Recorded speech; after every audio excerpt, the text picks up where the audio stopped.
Hello and welcome to 10 by 9, where 9 people have up to 10 minutes each to tell a true story from their own life. I'm Paul Dorn and this is the 10 by 9 podcast.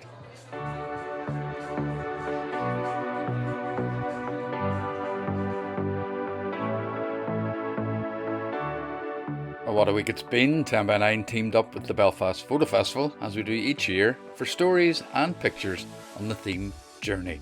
And it was in the Black Box on Wednesday, June 28th. And there are 3 stories from that evening on this podcast. All the horse owners give off enough and the stewards give in. They seen Dennis as dirty, stubborn, diseased, a stigma I've met with the donkeys throughout my life.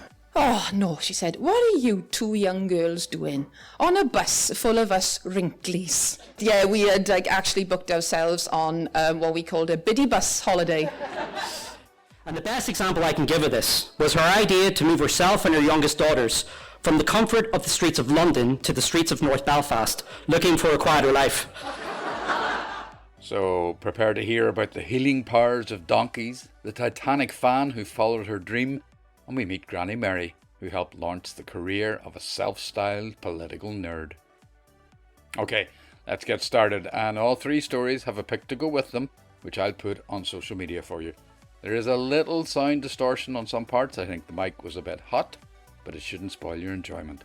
So, let's start, and I'll let our speaker introduce himself. So my name's Robert Wallace, I'm 26 and I received my first donkey at a year old. It was my birthday present, her name was Muffin. And we kept her at my parents' dairy farm where I was raised in Balnahinch. When my parents had to sell up the cattle, I was around 5 and I started to fill the space with donkeys.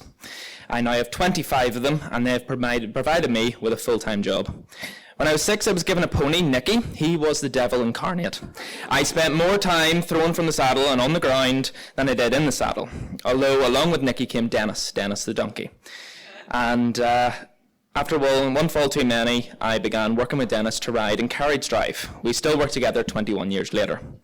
Dennis and I at age 7 entered the farm cart class at Balmoral's show, but were denied entry to the class as he was a donkey.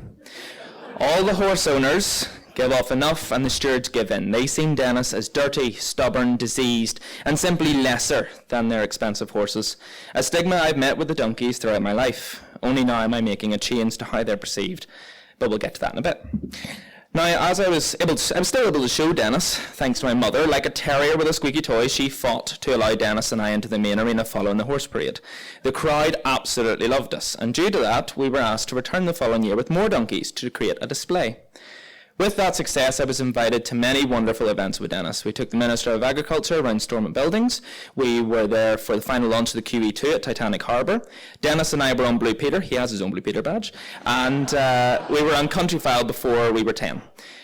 Whenever we were 11, we were on stage in the National Concert Hall in Dublin for an opera during Carmen the Opera. So Dennis and I were dressed up as little market boy and his donkey selling oranges and lemons. All the singers and performers were foreign. They were Eastern European and had very little English.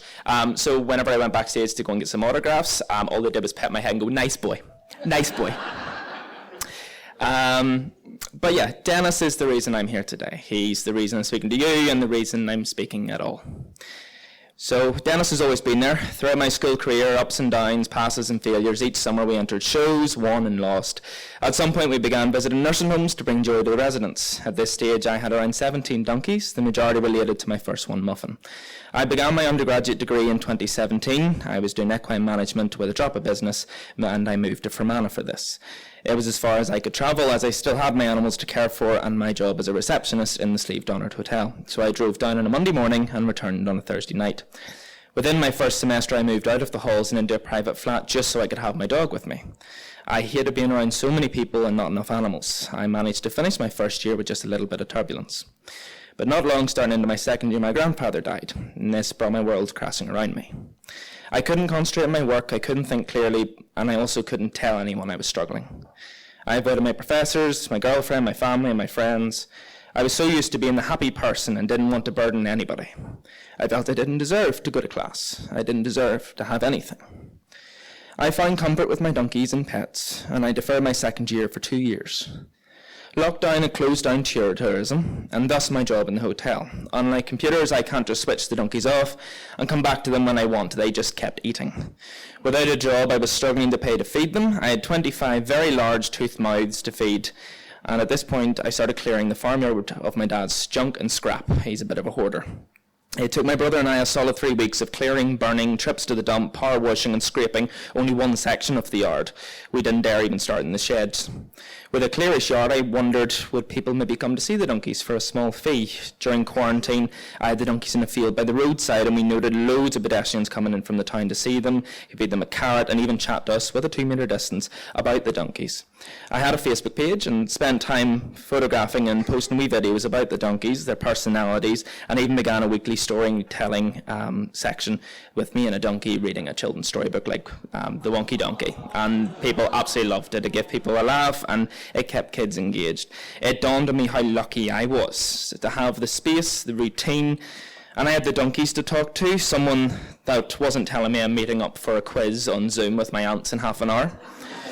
So I set up a website and I took my first booking on Monday the 3rd of August 2020. A lovely lady and her husband travelled to us in Balnahinch from Donegal. I met her several times since. I didn't even know what I was offering. You could pet the donkeys, brush them, take them on a walk, take them over an obstacle course, go for a carriage ride for just £5 a person. I couldn't believe someone would even pay that for what I got to do every day. A month later, I battled my way through my second year of college. Fortunately for me, the pandemic made my course available online. Where other people hated Zoom meetings and online chats, I thrived. I was able to learn without having to look at anyone in the eye. This may not have been the most healthy way to see it, but I seen it as better. It allowed me more time with the donkeys. I often took my laptop up to the barn, lay in the straw like this, while a lecturer rattled away about something important. I think they've got the same degree I have. I fumbled with my business, and I use that term really loosely, for the next year, splitting the treks and petting, feeding bookings, as I learned I was offering far too much per booking for the amount I was charging. There are no places that offer what I did with donkeys, so I had nothing to base this on. I somehow kept it going throughout my final 2 years at college during a pandemic, leading to a graduation in June 22. Of course, I asked if the donkeys could join for my graduation. Sadly, the college declined, but they did send me my graduation gown home so I could get photos with them. My dissertation and many of my assignments were about donkeys, because it was an equine degree, but nearly 9% of the class all studied horses. They wanted to learn more about horses, and donkeys I just seen as they're overlooked. So I see my graduation as much his win, their win, as it was mine. So I had graduated, I had this baby business idea, and the question was it viable after the pandemic? I wasn't sure, but I thought, why not? So I started working hard on social media, posting and proposing ideas, gathering followers and subsequent visitors to the farm. It seemed this was possible. The donkeys were starting to become self-financing. I felt like I was their unpaid intern, organising their schedules, their meals, medical appointments, pedicures, socials, but I absolutely loved it.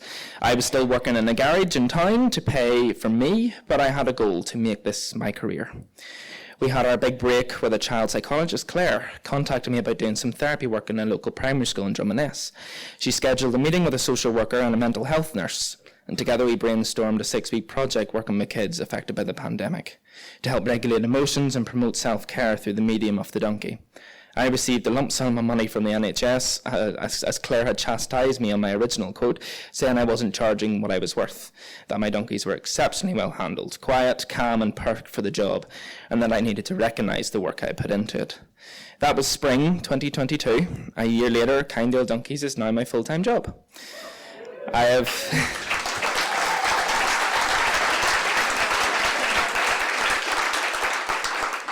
I now have contracts with the NHS, various health and social care trusts, the Education Authority, and with CAMS. I provide therapeutic visits and interventions for all ages, from primary school kids, foster kids, teenagers with poor mental health, and adults struggling with dementia. Dennis has appeared in a couple of short films since then. He was a talking donkey in his most recent one, voiced by Ardal O'Hanlon. And he, as I said, he was on Blue Peter, has a Blue Peter badge, but he has been to 4 weddings, and he's even towed a coffin at a funeral.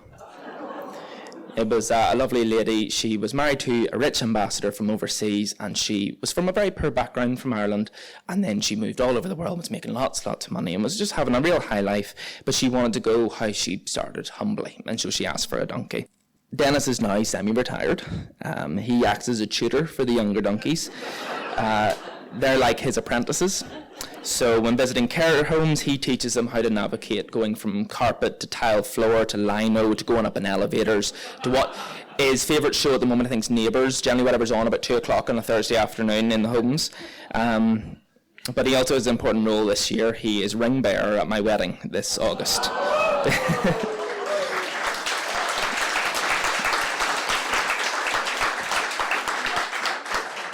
Of which the reception is being held at the farm in the donkey's barn. My donkeys saved me, and now they help others. And they don't know it.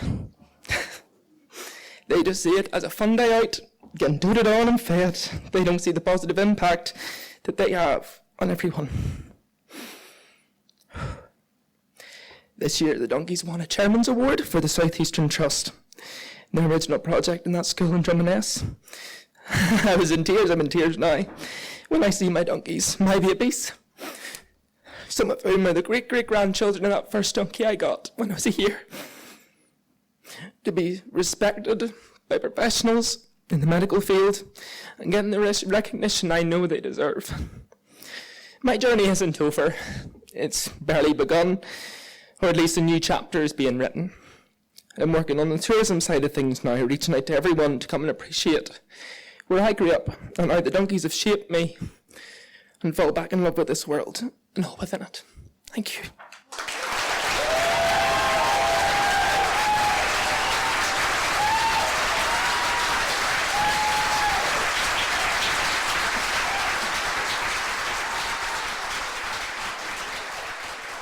Thanks so much for that, Robert. Be sure to send us a wedding pic of the ring bearers, please. And that was the first story of the evening, and it earned Robert a standing ovation. And if, like Robert, you've a story to tell or even just a germ of an idea for a story, then get in touch at 10by9.com and I'll do my best to help you bring it to fruition. Okay, let's get to our second storyteller. All the way from Wales, here's Steffi Jones. This is my story of a life-changing journey I made in 2013, including a Chinese dragon, some really posh biscuits, and an unreasonably entertaining straw hat. Clearly by my accent, I was not born in Northern Ireland. I grew up in the Rhondda Valleys in South Wales, in one of those really small villages with sheep wandering around on the roundabouts, where everyone knows everyone's business. You know, the sort of place where you can't even fart and there's curtains twitching to see what's going on? Yeah, something like that. No train stations, not even a Tesco, completely doomed. But I knew there was a big world out there beyond Ferndale, and I was going to go and look for it. So in the summer of 2013, a brochure came around the doors for Edwards Coaches holiday trips, one of which was a 5-day trip around Northern Ireland, including excursions to Giant's Causeway and Titanic Belfast. This would probably be a good place to mention that I have always had a massive obsession with Titanic. Ever since our school did a big project of it in 1998, when the film came out, don't know what it was, it's just the story got to me, completely obsessed. So my best friend Claire was also a big Titanorac. That's the official term, by the way. For people obsessed with Titanic, you're a Titanorac. And I asked her, does she want to come with me? She was like, yeah, of course. So she agreed. We got on the big coach in Cardiff, and straight away we were met with a big chorus of groans from the rest of the bus. We even got an actual, oh no, from this old lady in the front seat. I was like, what's the matter? She said, oh no, she said, what are you two young girls doing on a bus full of us wrinklies? I was like, oh, it's fine. So I looked past her and I realised, yeah, we had actually booked ourselves on what we called a biddy bus holiday. Now, no harm, biddies is actually a very affectionate term for elderly people in the valleys. And she'd used the word wrinklies, not me, so I can't be pulled up on that one. But we made it to Fishguard all together on our rolling retirement home, travel coach. So that took us across to Rosslea. My first and last sailing experience. I'd been on a really strict diet before this holiday because I was a bit chunkier back then and I wanted to enjoy wearing some summer dresses. So that meant weeks and weeks of hummus and cucumber sandwiches and leaping about the living room to this Davina McCall workout DVD. It was as horrendous as it sounds. Terrible, but it worked. It did. I managed to lose a little bit of weight that I was comfortable with and I was going to enjoy eating on the holiday. So I decided to treat myself to a big pizza on the ferry. Yeah. I absolutely annihilated the pizza because, after weeks of Davina and hummus hell, I was hungry. But, you know what happens next. The entire pizza got sent overboard after I ran up on the deck with a face the colour of a cucumber, and I haven't gone on a boat since. I felt much better, stood out on the deck, looking out at the sea, and we got to Bray for an overnight stay in between. And that was a bit of a relief because it felt like I'd been travelling on that bus longer than it would take to rewind the VHS tape of Titanic. There was a mix-up in the hotel with our block booking, and of course it was our room that was the problem. So I was expecting us to get shoved in one of them reject rooms, like the most haunted ones with a busted hairdryer and a view of a brick wall. But in complete contrast to my usual luck, we had been bumped up to a business class suite for the inconvenience. A double bed each, and that's the very, very fancy shortbread biscuits left for us on the dressing table. Do you know, for two girls from the valleys, we felt like a right pair of VIPs in our room. We finally made it into Northern Ireland by late evening. Then after morning breakfast, we're back on the bus for a city sightseeing tour, and by this time, each of the lovely wrinklies has earned a secret nickname from us, including Bonnet Lady, who wore a different cheerful shade of yellow every morning with a straw hat and a ribbon. So every time Bonnet Lady got on the bus, she'd shove the hat into one of those overhead storage sections on the bus. But every time the bus took a sharp corner or roundabout, the bonnet would inch slightly closer to the edge of the shelf and then jerk back when we turned back. We watched that hat for hours. It was so entertaining. We were just waiting for that one glorious moment it would fall out. Oh, we were really bored, yeah. And then we also gave the name Mr. Ferndale to another old man, because you can't go bloody anywhere these days without seeing someone from 2 streets up the road, can you? And then after that city tour, we were finally on our way up to Titanic Belfast. I thought I knew everything about Titanic, but after walking through that incredible exhibition and seeing the full story in a completely new way, I realised I knew hardly anything at all. I must have cried through it about 4 times. And yet I 100% bought a Heart of the Ocean replica necklace in the shop. I had to, yes. We got back to the hotel for an evening meal, and we enthusiastically chatted away to our bus gang about how amazing the exhibition had been. We were actually saying, how amazing would it be to work in a building like that, go to a university like Queen's, and they were like, oh yeah, as if it doesn't happen to people from the Rhondda. At that time, nobody really left Ferndale at all. So for us to even be on a bus to the city, to even talk about moving to it, it was that is not going to happen. Save that for the ending. We got back for our evening meal, and then they were asking us what was our plans for the rest of the evening. Now, none of us were really big drinkers at the time, but we thought, we were away in Belfast, we fancied a night out in Belfast City for some pints, potentially find some nice local gentlemen. We were just going to go out. Somehow, I accidentally invited the rest of the bus to join us. I don't know how it happened, but yeah, the vibe drastically changed of that night out very quickly. They were all really excited about the Crown Liquor Saloon, so we thought, we'll start there, we'll all go there, and then maybe we can disperse. So we all went to the Crown Liquor Saloon, and I ordered a Guinness, and as a complete tourist, I got really excited that they serve it with the foam in the shape of a shamrock on top. I thought that was class. I thought the saloon looked awesome, and the authentic no electricity thing was really cool, but there wasn't any music, and we were looking for a bit of a dance. We ordered some ciders, and we tried to find the bus gang's conversations interesting, but the night was rapidly falling flatter than a warm beer. Then, out of nowhere, I heard, "Girls!" So I spun round. There's Mr. Ferndale, the old man from 2 streets away, wearing the most in-your-face shirt I'd ever seen in my life, with like a massive badass Chinese dragon breathing fire all over it. He was wearing it like it's the one night of the year his wife would allow him to put it on. I was like, how was that packed in the same suitcase as those comfortable beige bus slacks, please? Come with me, girls, he said. I've been down there and I found a pub that you love. He said, there's a fella with a guitar. He actually did that. He was like, there's a fella with a guitar and everything. So we're like, all right, we'll try it. So we chugged the ciders, followed him down to Brennan's bar, just on the corner there. And there was indeed a fella with a guitar. And we actually had such a great night there.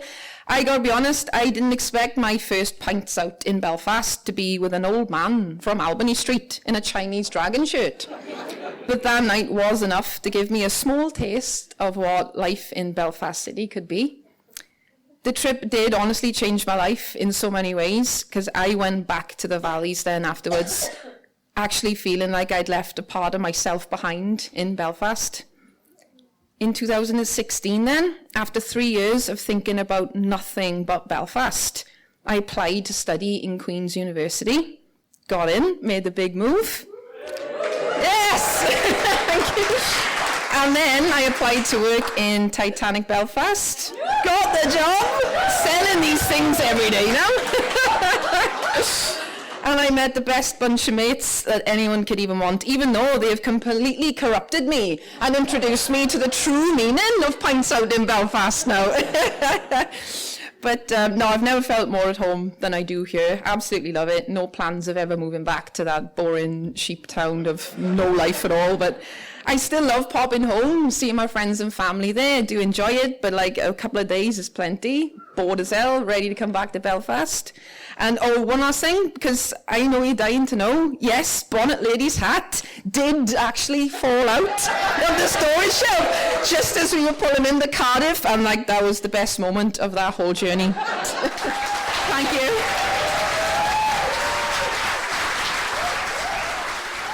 Steffi, the Ronda's loss was 10 by 9's gain.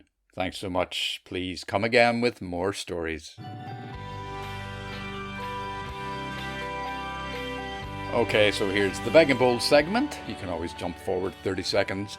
10 by 9 is always free and always will be. It's important to us that it should be open to all, but also that storytellers shouldn't feel pressure for their stories to reach a commercial level. There's enough pressure as it is. But you can support us at Patreon or make a one-off donation via PayPal. Details are at the website, that is 10by9.com. We are very grateful to everyone who has helped support us. Thank you. But we also want you to just sit back, relax and enjoy. On to our third story now, and here's local political pundit but 10 by 9 first timer David McCann. I'm the little fella in this picture taken in the summer of 1997. Rocking the blue bow tie, as you can see, as I continue my journey through Catholic education at my first Holy Communion. And whilst there's been a world of change since those heady days in 1997, where New Labour has just come to power, and we are picking up pace towards what would eventually become known as the Good Friday Agreement. I'm pleased to say that my hairstyle has remained the same. No matter the government of the day or whatever peace agreement is falling apart locally, this hairstyle has been a rock of stability in a sea of political chaos. But why this picture means so much to me is not about the world going on around me. It's the lady standing behind me, my granny. This picture is the best that I can find that really brings home to me my journey and the people who guided me on it. Now, for those of you who do not know me, I'm a self-confessed political nerd. I love a good election, and I really have to say, with 11 elections in the past 9 years, Northern Ireland really has been this nerd's dream. I really have to be honest. I love learning about the world around me, and this passion for politics came in many ways from my granny. Her name was Mary Ann Fitzpatrick. She was born in 1926 in a town called Loughin Island in South Down. She moved to London, where she had five daughters. God help my poor grandfather in that house. She was a mild-mannered lady who believed you should never draw attention to yourself, and I speak knowing that she is up there somewhere absolutely mortified that I'm doing this. Sorry, Granny. Now, my granny had many great attributes. She had a great sense of humour, a love of current affairs, and most importantly, a big heart.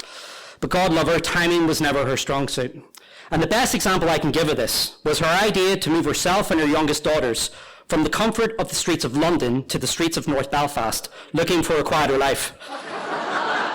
Ladies and gentlemen, the year she chose to do this was 1968. And you don't need to be a history buff to know what happens next. Now, I'm not saying that my granny moving here with my mum caused the troubles. But the idea of my ma running around the nicest parts of North Belfast with a broad English accent has to rank as one of the worst paper rounds in the history of Northern Ireland. By the time I rocked up in 1988, all of her children were grown up. My grandfather had died very suddenly of a blood clot in 1971, and my granny had to navigate the chaos of Northern Ireland largely by herself. She poured her energy into her grandchildren, none more so than me. I'm the baby of the grandchildren. Every day, she would pick me up from school. She would embarrass me in front of my friends by pulling up my trousers and fixing my uniform and giving off at me in front of everyone. She would take me home to do my homework with me and just always encouraged me to know that there was only ever one of me in the world. My school was used as a polling station on election days. And this was really exciting because not only did I get the day off school, but my granny would take me to go and vote with her. On the short dander around from the house to the polling station, holding my hand, she would tell me about the men, they nearly all were men back then, on the posters and what they stood for. Back then, the police or army would be based outside polling stations, which made the simple act of voting feel a bit more brave and exciting. I have to say, this feeling of excitement about voting is something that still sticks with me to this day. Now, no politician could encourage hope in my granny like John Hume. He could walk on water to my grandmother. Nobody on this planet could get her to swear more than Ian Paisley. My political education started on these walks and continued through sitting watching the news, reading papers with her, and of course watching election results. Little did she know it at the time, but these small acts were igniting a fire of interest and were setting me on a journey. Her taking the simple time to explain this crazy place in which I was growing up, and more importantly, why it was necessary to believe it could change, inspired me to get involved in the world of politics.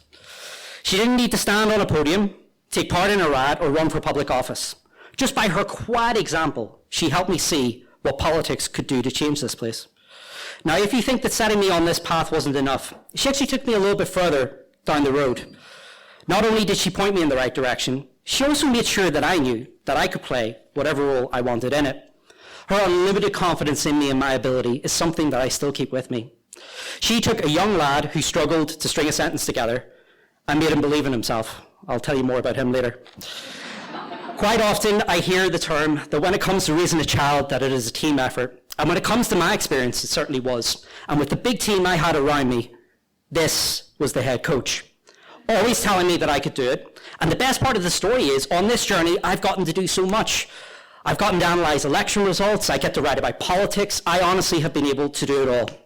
The comedian Conor O'Brien once said that if you can do what you love with people you love, that it's truly heaven on earth. And over the past few years, I've been able to do what I love. And the person who would have been the least surprised that I managed to do it would have been her. And it all started with the love and the interest of a grandparent. You see, unlike your parents, a grandparent really isn't required to take any interest. And who can blame them? They've been around the block already. So when they do take such an interest, it really is all the more meaningful. In short, a grandparent can make all the difference. Mine certainly did for me.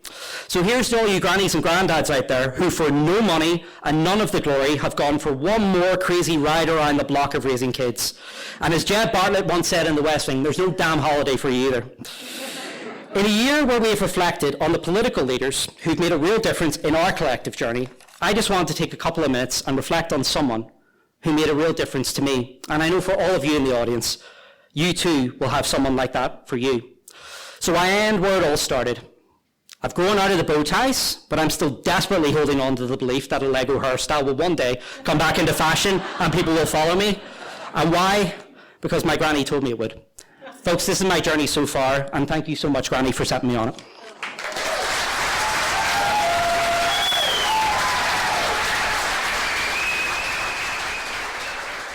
Thanks so much, David. Granny Mary was indeed an inspiration.